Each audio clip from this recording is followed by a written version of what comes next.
great to be here. I actually drove here tonight. It's amazing, I'm wobbly, but I can drive. You know, when they told me I could drive, I was like, are you sure? But I can't, I don't know how I do, but I do. Anyway, get this, yeah, totally true. A few weeks ago, I'm getting into my car, and this taxi driver pulled up right beside me, and he says, don't do it, love. And I'm like, do what? And he goes, don't drink and drive. Yeah, can you believe that? I was like, oh, I get it, Mr. Caddy. Just because I'm a bit shaky, and I walk a bit funny, and I've got puke down my front. So it's weird, guys, when you're wobbly, right? People ask you really crazy stuff. Like, look, I've had men asking me, are you shaky during sex? And I'm like, well, that depends on how good you are, mate.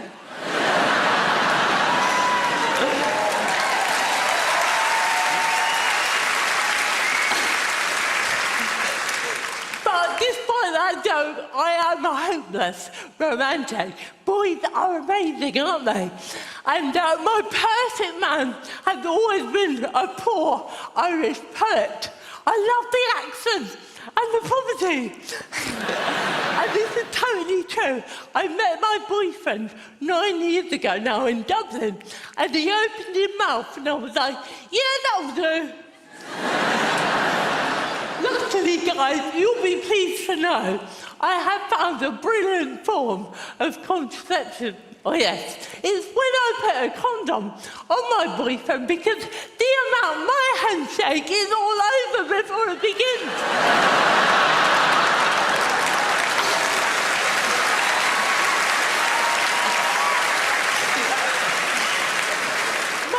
My family are great.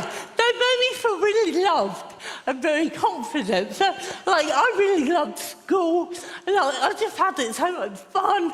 Oh, by the way, I found out recently that my old junior school is now sponsored by McDonald's. It's awful, isn't it? I mean, the kids are learning the alphabet, like R is for Ronald McDonald. I was so shocked. I thought, you know, where will it end? Will you have books for dyslexic kids sponsored by SCUK? But school was great, right? And I loved it. But then I hit the age of 11, and there was a lot of pressure on me to go to a special school. And I don't mean Eton. Oh, no. Didn't want this, because they didn't want me being defined by what I couldn't do. So they fought really hard, and they got me into a mainstream all-girls school, yeah. And then it was shit. God, the girls in my class hated me. And it were little things, like when we were 16, my friends, I say friends, bitches. Oh, by the way, they all want to be my friend on Facebook now, yeah? Fuck off.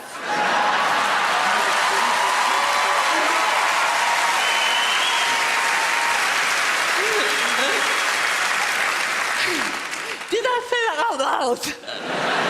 Oh, no. Okay, yes. Where was I?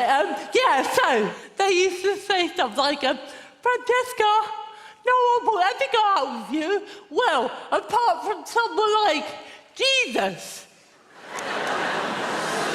I'd be like, who would I prefer? Jesus, Son of God, or your boyfriend, Barry? Son of no one knows, really. So, guys, I hated school. But luckily, I got a part on Grange Hill, and this was amazing, because it rescued me from that high school hell.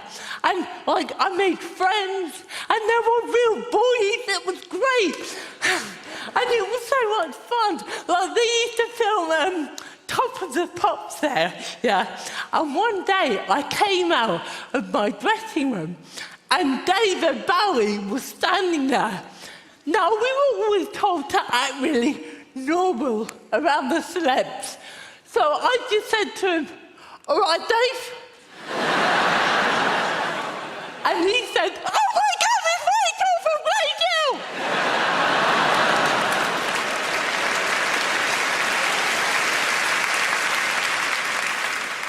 I said, "Calm down, Dave. We're all human." So, it can be harder, but although I do get offered quite a few acting parts, and this is totally true, yeah. The last acting part I got offered was in a brand new sitcom. And I was so excited. I got home, got the script, opened it up, and the part was of Claire, who is, I quote, "so disabled, she is incapable of any speech, movement, or expression." Right. Well, while I was clearly flattered to be offered this, I wrote them back this letter.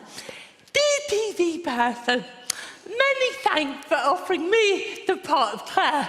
However, I do not feel I yet possess the skill to bring off such a complex and demanding role successfully."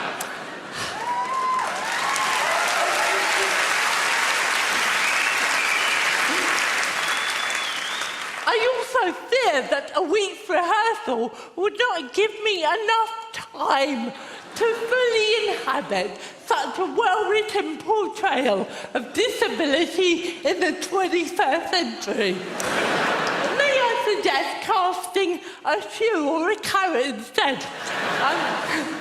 P.S. If you do need someone brain dead, try Kim Kardashian.